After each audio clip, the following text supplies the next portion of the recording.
して君が泣くのまだ僕も泣いていないのに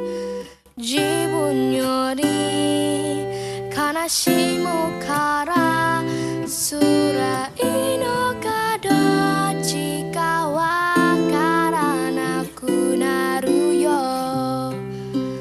ガラクタだっ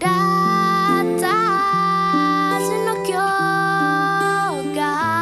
二人なら宝物になるそばにいたいよ君のためにできることが僕にあるかないつも君にずっと君に笑っていて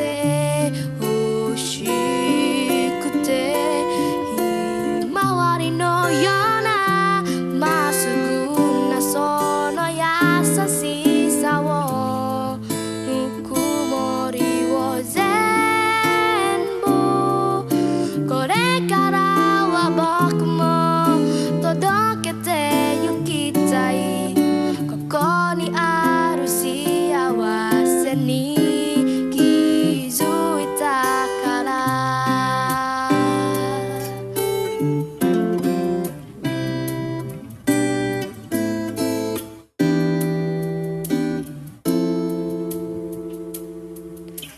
遠くで灯る未来もしも僕らが離れてもそれぞれ歩いてゆくその先でまた出会えると信じて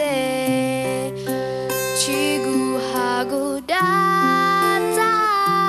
はずの歩幅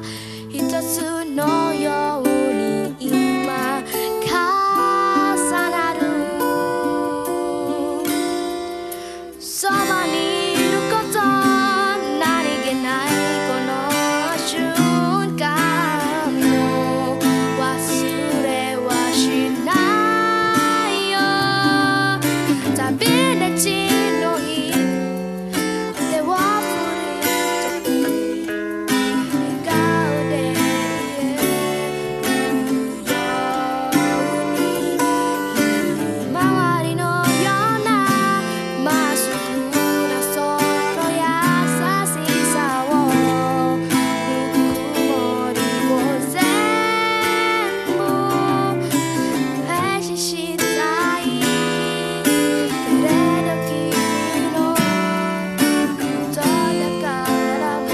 ちょっとやってきっと言うかな